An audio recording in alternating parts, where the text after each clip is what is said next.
Wall Street has caused tremendous problems for us. He claimed that he wasn't going to let Wall Street get away with murder.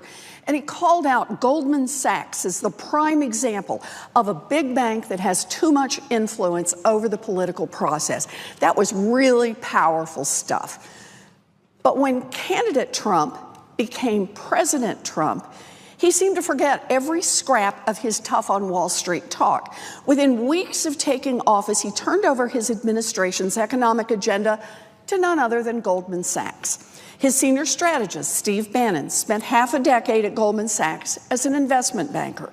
His National Economic Council director, Gary Cohn, came directly from Goldman Sachs, where he spent 25 years and rose to become president of the bank. And his Secretary Treasury, Steven Mnuchin, spent 17 years at Goldman Sachs before leaving to start his own hedge fund. Which brings us to Jay Clayton, President Trump's nominee to run the Securities and Exchange Commission. To be fair, Mr. Clayton never worked at Goldman Sachs. He just worked for Goldman Sachs, taking their money and representing them for years as a lawyer at a major New York City law firm. So here we are, just over 8 years after Wall Street triggered a financial crisis and brought the economy to its knees, and President Trump has put the Goldman Sachs gang in charge of holding Wall Street accountable. Trump's betrayal of his campaign promises on Wall Street is shameful, but it is also dangerous, especially when it comes to picking the person to lead the SEC. The SEC is supposed to be the cop on the beat for Wall Street. That's why Congress created it in the 1930s after fraud and other misconduct on Wall Street led to an enormous stock market crash and the Great Depression. Congress gave the SEC the authority to oversee financial markets and to hold companies and individuals accountable when they defrauded investors. Now, when the SEC doesn't do its job, the consequences can be devastating.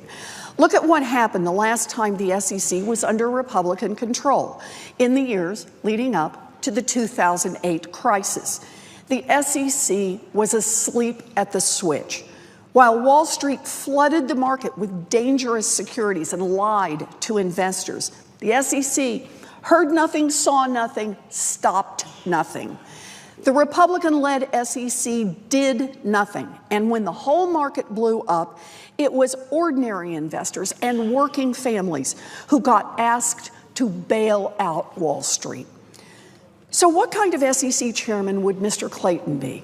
Let's start by looking at how he would lead the SEC's enforcement efforts against Wall Street, how he would be as a cop on the beat. Under ethics rules, for the first half of his term, Mr. Clayton cannot participate in any enforcement action that involves one of his former clients.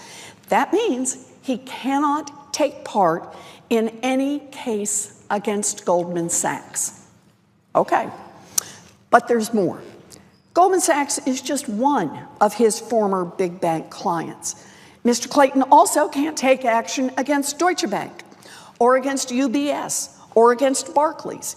These are some of Wall Street's biggest and most egregious repeat offenders, and Mr. Clayton would be barred from enforcing the law against them. And that's not all. Ethics rules also prevent Mr. Clayton from participating in any enforcement case against a party that is represented by his former law firm, Sullivan and Cromwell. Now, Sullivan and Cromwell is a premier Wall Street firm with a long client list that includes big banks like JP Morgan Chase and credit ratings agencies like Moody's. That means there'll likely be even more cases against top Wall Street firms that Mr. Clayton can't work on. Now, here's why that matters so much. For most enforcement actions, it takes a majority vote of the 5 SEC commissioners. In other words, it takes 3 people to advance an enforcement action. In a number of recent cases, the 2 Democrats have voted for stronger enforcement, and the 2 Republicans have voted against it. If the chairman can't vote and Mr. Clayton can't vote if some of the biggest and most disreputable banks are involved, then the commission is likely to come up short of the necessary 3 votes. You know what that means? It means the banks walk free. Confirming Mr. Clayton to run the SEC will almost certainly result in weaker enforcement against the major players on Wall Street. Mr. Clayton is also likely to pursue a Wall Street-friendly agenda when it comes to the SEC's rulemaking responsibilities. When he testified before me and before other members of the Banking Committee, Mr. Clayton refused to commit to completing the rules that Congress asked the SEC to write all the way back in 2010 as part of its post-crisis financial reforms. Mr. Clayton even refused to commit to implementing and enforcing some of the post-crisis rules that the SEC has already finalized and put in place. I don't have any faith that Mr. Clayton will be the kind of tough, independent leader that we need at the SEC.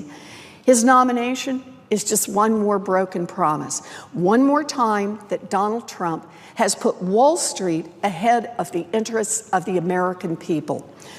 The last time a Republican president led us down this path, it resulted in the worst financial crash of our lifetimes. We can't go down that path again. I will be voting against Mr. Clayton's nomination.